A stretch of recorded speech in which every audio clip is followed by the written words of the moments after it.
Hello and welcome back to another episode of Accountants Are Sexy, Change My Mind. Now, Accountants Are Sexy, Change My Mind came about because one day I woke up in bed and decided, that's a good start, isn't it? Waking up in bed, Paula. Good start. I've woken up in worse places. But I woke up and I decided on a Sunday morning that I wanted to start a podcast. And when I decided I wanted to start a podcast, I went through a ton of boring names. And I would like to introduce you to the woman who kept on pushing me to say, Kelly, this isn't you. You have to be more creative. Why are you hiding? Why are you being so boring? And you are the reason, Paula, why this show is called Accountants Are Sexy, Change My Mind. So to everybody listening, this is Paula Cohen. It's good to know I'm so kind of belligerently rude, but it actually has a benefit eventually, isn't it? You pushed me. You really did push me. Now, for people who don't know Paula has been my guide, mentor. She's a business coach. We've been talking for years, actually. It's like getting on a bit, isn't it? Because like the pandemic happened and then everything. Yeah. So we've been talking for years. I've been part of her mastermind group. I've been part of all the different things that she's done, and I really recommend you go and check her out first and foremost. But Paula, would you like to give a more coherent introduction to who you are and what you do? Thank you, Kelly. So my name is Paula Cohen. My business is Tailory, which is here. I'm a business coach. I have been doing this for about 14 years. So I primarily work with people who are fabulous at what they do. They are very often really specialist at what they do. They tend to be very passionate and very thorough, and they deliver immense amounts of value to their clients. But what that often means is that they don't have either the time, the brain space, or the focus to really stay on track with all the things they want to do to develop their own business. So I help people to get absolutely clear on their business strategy, help them to create the plan, and then I do everything from holding their hands, cheerleading, all the way through to kicking asses to actually make sure that people stay on track with that plan, and don't just get drawn back into all the day-to-day stuff, and the habits of putting absolutely everybody else first. Yeah, I think that's where we met. That's what you just said was me when I first found you. I put everybody first. I wasn't sticking at everything. I had too many ideas. I was trying to execute everything. I was trying to execute everything for very, very little money. Yeah, that too. Yes. Yeah. So over delivering, undercharging, all of the stuff that I know that accountants go through. I've been there. I know what it's like. You're not alone. I'm someone that helps. It's fascinating as well, because I often talk to people who make certain assumptions about industries. And the assumptions about accountants are things like they must always know exactly what to charge, they must charge exactly what they're worth, they must be absolutely on the ball with all of their finances, and I bet they're red hot on credit control. And funny enough, I find that lots of accountants have price challenges. They massively undervalue what they do very often. The classic, it only takes us a few hours. And interestingly, I find lots of accountants have challenges with credit control, because they tend to feel a bit sorry for their clients, even though very often the clients have lots of money and they're off on holiday. And that's why they've not paid the bill. Yeah, absolutely. It's a funny thing, isn't it? I definitely remember a time where I had this misconception about accountants. They know their numbers. They're numbers people. Yeah. Knowing your numbers and being numbers people doesn't mean you're comfortable with money. Absolutely money is not numbers. Money's emotion. And it's also the busman's holiday, though, isn't it? That just because, I think we're all the same. I mean, you will have seen it in lots of cases, Kelly, that marketers are, they are amazing at helping other people with marketing strategy and marketing delivery. But lots of marketers are not very good at doing their own marketing. So it's the old cobbler's shoes, isn't it? Because we do this stuff so well for clients, sometimes we almost run out of the energy to then do it in our own businesses. Yeah, and I think it is an energy thing. Like I look at my marketing and I'm like, oh, Kelly, you could really do so much better here, and here. but it's putting the energy into it, isn't it, and making that happen. Yeah.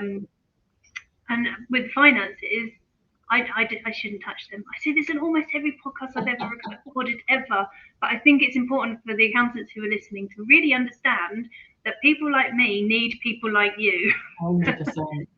So what you do is super valuable.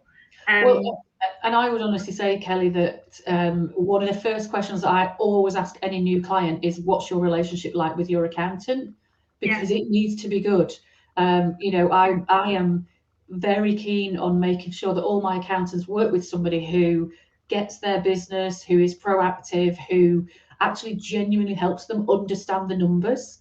And so many people are, they still feel stupid asking a question of their accountant. They just think that they're gonna, look like an idiot. And they think they're supposed to know this stuff, so they don't like admitting that they don't understand it all inside out.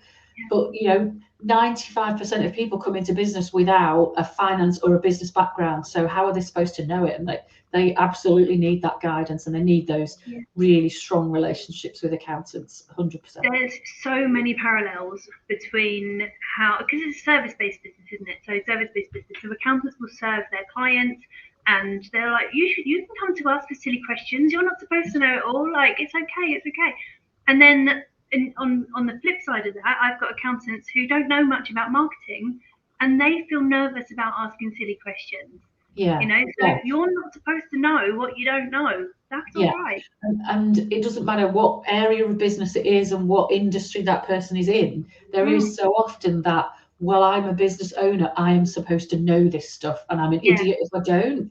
But no one's ever taught it you. So how are you supposed to know this stuff? We've all got to get out there and learn it. I've obviously just magicked an MBA into my head.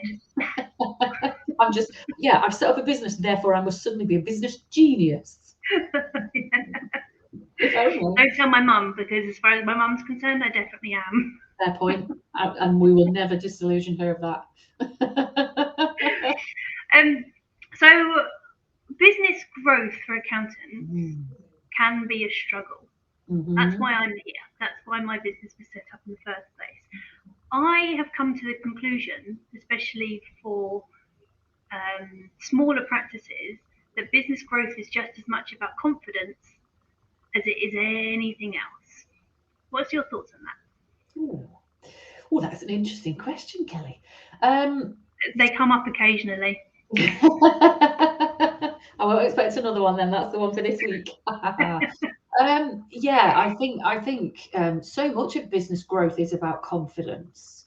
I think even down to the very basics of having the confidence to focus on you and your business, and not almost feeling like you're supposed to be subservient to all of your customers. But then it comes down to all of those elements of growth. So it's having the confidence to be clear about exactly which customers you want to work with and which customers you don't.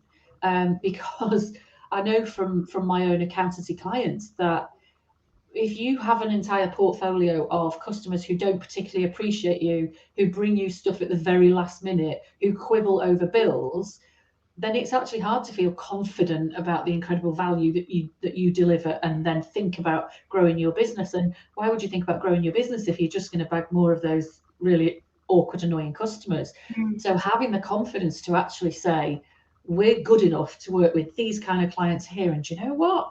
These kind of clients aren't really the ones for us. And it's okay for us to say that some clients we're going to leave behind, we're going to pass on to somebody else, or, we're going to, whether it's niche or just target different sizes or types of clients. There's a real confidence piece around that. And then, of course, you've got to have the confidence to shout about how good you are. And that's definitely not something that comes naturally. I think it's a sweeping statement without a shadow of a doubt. But if you, when we talk about things like psychometric profiles, which is one of the things that I do with my clients a lot, which is very, very insightful. Love it. You often talk about the classic industries of certain profiles, and the classic industry of the profiles of people who are introverted and detail focused is typically accountants and IT people. So, shouting about how good you are and actually getting your own message out there for a lot of accountants feels very uncomfortable, very awkward, kind of arrogant. It's back to all the things you've been told about, not showing off and different things like that. So yeah, you definitely got to find a source of confidence to really think about growing your business. 100%.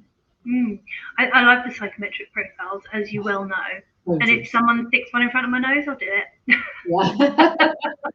Yeah, they're so insightful, absolutely brilliant for teams to work out why that person in that corner of the office drives you nuts every week. And then you realise that actually it's just a profile trait. It's not a personality thing. It's not that they don't like you. It's not that they're not a nice person. It's just understanding that our thought processes are different can be massively enlightening. Huge. Even down to I forced my husband to do the love languages profile a few weeks back. That was really interesting. That sounds quite dangerous, to be honest. Just be a fan, it's all fine. But my profile values acts of service. Like like on a really high level. If you do the hoovering, I'm like, that is my man. I'm like, yeah. And he does cooking and hoovering and like all stuff. So he's well in my good books. His love language is gifts. Oh. I know. I found that really interesting. Not just gifts, but it's the thought and the sentiment that goes into that gift, where he's like, oh, she knows me, she understands me, she appreciates me. So things like rubber gloves and washing up pot covers, that's not quite it, no. New ironing board. Hey, it's his birthday in 2 weeks, so he might just get a new ironing board cover. Anything's possible. Yeah, that's it, if I can find my ironing board, of course.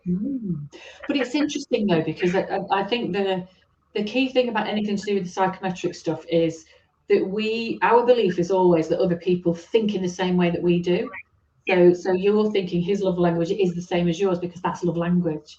And it's the same with understanding people's communication styles and decision-making styles, that so often, and it works a lot with teams, it works an awful lot with prospects as well. The biggest thing I see with prospects is when a prospect says, I want some time to think about it. And so many people say they're not interested. Maybe we were too expensive. Maybe they didn't like me. Maybe it was this, and we find 75 reasons why they didn't like you. When the truth of the matter is they are a reflector, and they're actually somebody who really struggles to make a decision without some time to think about it. But so many people then don't go back to them because now they think they're being pushy.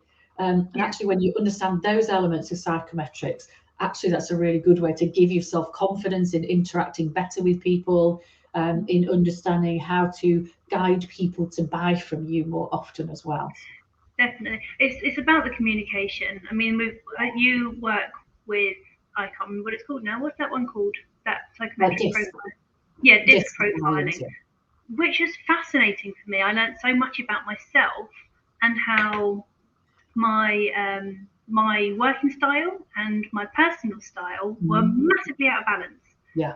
Like I was trying to be somebody, and this is why my brand has become more casual and more talkative and relaxed and daft and stupid, in places. But because your brand is daft or stupid. Oh yeah, but I don't mind. I think I have to challenge you on this, Kelly. But it is a bit daft in places. I think we can go personality and light-hearted and sense of humour, but it's not daft or stupid. All right, daft and stupid in the positive light, like silly fun. Okay. Yeah, silly fun, light-hearted. Light-hearted. Yeah. See, I told you she's challenging, didn't I? If you want someone to challenge you, seriously, I think you're doing yourself down here. Nah. But that's the reason my brand changed, because I learned so much about. Oh, you've disappeared. Oh, clock's still ticking. Are you there? You pause for a second. Oh, you paused for a second. You paused for a second. No, you paused. Well, I'm still here anyway. Yeah, it'll be fine. So you learn a lot about yourself, and you learn a lot about how other people communicate, and you start to realise that not everybody is the same. Not Yes. everybody's going to react the same, not everybody thinks the same, not everybody processes the same. And No. when you get that into your head, that's when you can start to build really magical marketing, in my opinion, because you just start to say, I get you, I understand you. And it's less about the accountant themselves and more about how they can support that person. Yeah, totally. Yeah. I want to talk to you. This is an Accountex special. Ooh. We are on the road to Accountex, and I'm super, super excited about it. I've got 2 panel discussions that I'm hosting. Amazing. One being about menopause and one being about impact. So if you're coming to Accountex, please do drop by and show me some support. But I want to talk to you, Paula, about networking. Oh, yes. Because networking is really good for collaboration and business growth, and you know, like it's really, really important. But it's absolutely terrifying. It absolutely can be, without a shadow of a doubt.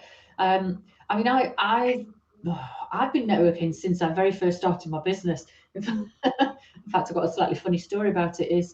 I originally started my business as a franchisee with Action Coach, and I'm not sure they still do this, but certainly when I joined, the training was 10 days in Las Vegas. So off I schlepped to Las Vegas. We had an absolutely brilliant time. And in the midst of the training, talk about networking and business growth, and BNI was mentioned. And I knew nothing about networking, but BNI seemed to be the one that people talked about. So first thing I did when I came home was I booked myself into 2 local BNI groups, and they were both the kind of 6:30, 6:45 in the morning, something like that. And I got back from Vegas on something like Sunday lunchtime, and then probably slightly crazily with my mega jet lag, just decided to dive straight into business, launching my business on the Monday morning. And I think that's obviously what you're going to choose to do, Paula. You know, when you're like new and totally gung-ho and you don't actually think at all. So I booked myself straight into the BNIs. I think they were Tuesday morning and Wednesday morning, and I managed to see straight through both of them with my fabulous jet lag. So that wasn't my best introduction to networking. How was your 60 seconds? Can you even remember? I scored through it. But yeah, so for me, actually, networking has undoubtedly been one of the best ways that I have grown my business. I've done loads of different groups. I was a member of BNI for a number of years. I was a member of 4 Networking. I'm not sure whether I'm allowed to, other networking groups do exist. I'm not sure whether I'm name dropping here, Kelly.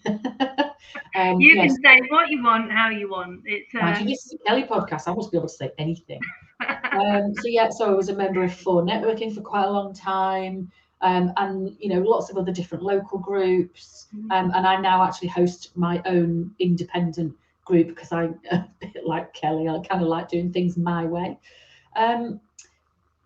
So yeah, there's so much to think about when it comes to networking, isn't there? And I guess the obvious thing for me is I have set up my own networking group in conjunction, the beauty of collaboration. I've set up this networking group with somebody who is a client of mine, a supplier of mine, and somebody who I've networked with for about the last 10 years. Yeah, you can give them a mention, by the way. This is Dave Bradburn, Opus Creative Design. If you need any branding, go and check him out as well. That kind of stuff. Smashing for flyers and all sorts. He's brilliant. So I now do networking the way I really like to do it. And I like that whole concept of meeting the same people every week.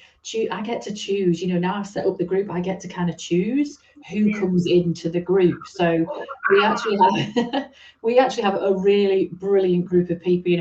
We have a lot of banter that goes on every week. We don't have anything in the way of league tables or any of that kind of stuff, but we have a lot of business being passed. But really that's because the relationships are so solid.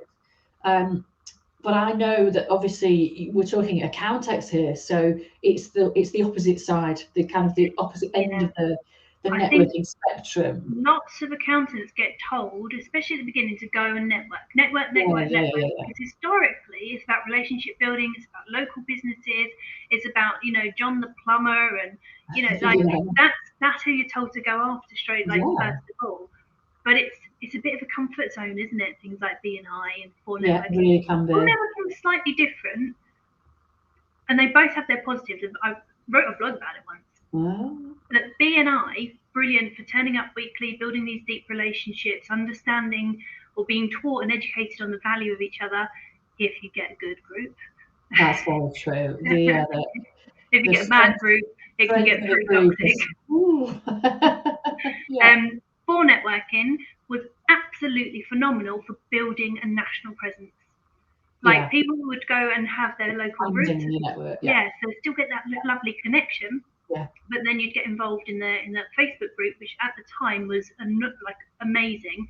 And I'm sure Caroline Johnson, who's taken over as MD, is doing a fantastic job with it now. But there was a heyday, wasn't there? There was a heyday of activity, building national presences all over. It was great. Yeah. But still within a close-knit community. Yes. But do you know the other thing is, and here's the flip side sometimes of networking is, you talked, I can't remember how you phrased it, but it's a comfort zone. And sometimes it's a false comfort zone. Because what I did come across in for networking is a lot of people who had what they felt was this national brand and this massive network, but it wasn't actually bringing them any business. And I also see lots of people who are members of, and it's not just BNI, it's the one seat networking groups, and they've been in that same group for 5 years or 10 years, and they won't leave because then somebody else will get that seat, even if they're not necessarily actually getting valuable business or not really getting a solid return on investment. It's fear-based marketing almost. It's that I'm blocking the seat to stop somebody else taking the business, even if I'm not really getting it. So there's no question for me that the ultimate way of networking is developing deep, strong, really good, solid relationships, because it becomes so easy then to talk about each other, to market for each other, to introduce each other with real confidence. But equally, there's a place for almost, chance meetings and getting to know more people, and serendipitous, I like to call it. What's that? Sorry. Serendipitous meetings. Serendipitous, yeah. There's definitely a place for that in business. It's that age-old thing, isn't it? The harder I work, the luckier I get. Yeah. So yeah, there's huge value in going to things like exhibitions with really no idea who you're going to meet. I think the beautiful thing about it is, if you totally cock it up and you explain what you do really badly, that person's not particularly going to remember you. So, you've got nothing to lose, have you? It's not somebody you're going to sit in a room with every single week. So it's actually a really good opportunity to play about with how you describe your business and how you describe what you do, and test out a few different introductions and see what response you get, because people are always most people don't have a very good poker face, so you get a really quick reaction to people in terms of what you're saying. So you can actually go somewhere like that and you can have some real fun with how you talk about yourself. And you don't have to use your standard 60-second introduction. You can introduce yourself around your favorite client or what you like to have fun with, or half the time you can talk about cats or dogs or football or weather or holidays, and then business sort of comes much further down the line, because realistically networking is about connecting with people and the business bit comes after that. So I would definitely say, don't be afraid to kind of get out there and, for want of a better phrase, put yourself about a bit. I love it. Yeah, get around a bit. I love it. You've started a little thought in my head. See, I told you they come like buses. Lots of people are going to go to Accountex, and they're going to be on their own, or they're going to be just in a couple of people might go together. And I've thought what would be a really good exercise is when we're going to go round and pinch all of the merch. That's what you do, right? You just want some new pens.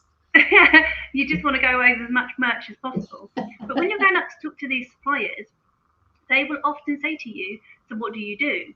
Yeah. Why not use that as a way to test how you introduce yourself? Because it's no risk whatsoever. Yeah. They just want to give you the merch and get your details, So why don't you just hey, I mean, I run a business that helps such and such people. Yeah, you could take a punt, say something that seems quite off the wall to you. You might make an absolute dick of yourself, but you'll never see that person again. But you never know. You might say something that you think you're going to make a dick of yourself, and they might laugh, they might love it, they might really connect with it. They might think that you're fun and unusual. They might think that you're really kind of approachable. And it might be easier for you to say than you thought. It might Yeah. be easier for you to present yourself in that way than you ever would have given yourself credit for. Yeah, absolutely. And you know, you could go in there with a little selection of I help people too, or something like that, or you know, the classic kind of I help this kind of person to achieve this kind of result. So you can have a bit of a template, so it doesn't have to be sort of massively off the wall. But you can try a few different approaches and just see what lands and see what kind of response and reaction you get. I think it's a great little exercise. We're so clever. I think the key thing is not to go along. Well, I guess the first thing with absolutely any networking is don't go along with assumptions. You know, don't assume that, well, everybody else is there is an accountant, so nobody wants to talk to me, or there's no prospects, or there's no interesting people. Just, I would say, go with a completely open mind, because you never know who you're going to meet at things like this, events like this. There was something else I was going to say, which has just like disappeared over there. It'll come back probably when we just finished. Like a little boom. It'll come back as a boomerang in a minute. Yeah, absolutely. So, tips for speaking to people when you don't know them, speaking to strangers. I mean, everybody as a child gets taught not to speak to strangers. Totally true. Yeah. Don't speak to strangers. They're scary. They're going to kidnap you. They're going to offer you sweets and bundle you into a van, and I will never see you again. Is the story that you get told. Then you're an adult, and it all changes. Yeah, I mean, I'd say still avoid anybody that invites you into their van to look at their puppies. But other than that, I'd just say it's fine. Everything's fine. Give people the benefit of the doubt. Walking around the context, you're not going to get bundled into a van. Give them your phone number. It's okay. Yes, it's okay. It's absolutely okay. Yes. In fact, I think the other thing I was going to say was don't just view it as an opportunity to either give out your business card or collect other people's business card. Because, you know, let's face it, we've all had mountains of business cards on our desk at various times, which eventually we just sweep into the bin because we've done nothing with, obviously the recycling bin. But unless there's a reason to collect somebody's business card or a reason to give them yours, I would say, what's the point? So find a point, create a point. I would say that question you asked there, Kelly, about how do you start a question, how do you start a conversation with a stranger? If you're particularly nervous about it, then you can have, you know, 2 or 3 little questions up your sleeve. Your questions can be do you come here often? Wink, wink. You could genuinely say, is this the first time here? Or just how are you enjoying the show? You know, something quite open. Have you travelled far? You know, they're quite. Are you looking forward to seeing Kelly host the panel discussion? Yes. Yeah. Have you heard the amazing things about Kelly, who's hosting the panel discussions? She's amazing. Yeah, but I think sometimes it's easy to dismiss small talk. And you know, the classic "what is it you do" is a really easy open conversation starter. The weather is always a good conversation starter. You could travel, anything like that. Yeah. So what's your view then on the introvert extrovert type personalities? Because introverts typically struggle with small talk. I mean, I would consider myself, I'm confident, but I would consider myself an introvert because I struggle with small talk. I love getting into it. I love decent conversation. I'll sit there all day and have a conversation with a bloke at a bus stop. That's happened because he was telling me about his life. But so yeah, what's your kind of point of view on introverts, extroverts at big exhibitions and how they can interact with people? Do you know? I think that's interesting because I'm not sure it's as black and white as introvert, extrovert. I think you've got a really, really small minority of people who are full on proper extroverts, who will just happily go kind of bouncing from one conversation to the next and will just thrive off that. But that is a really, really small percentage of people. I genuinely think that's 5 to 10% of people.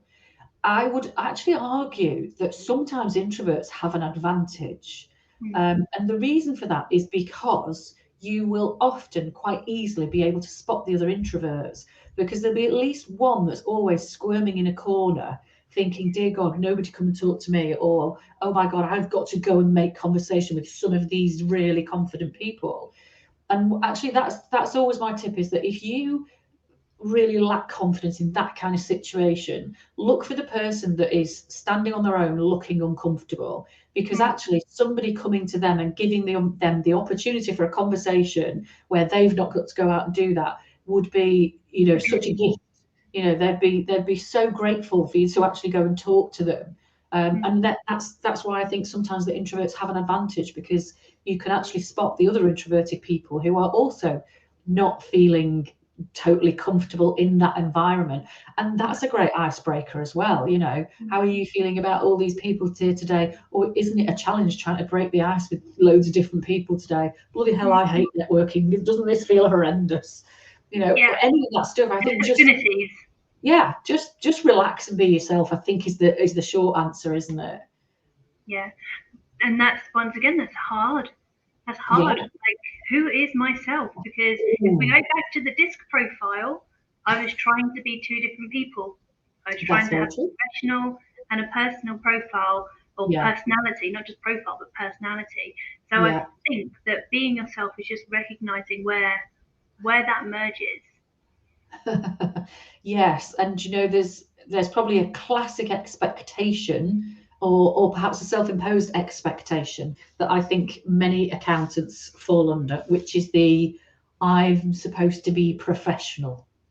And professional is often seen as sensible, practical, boring.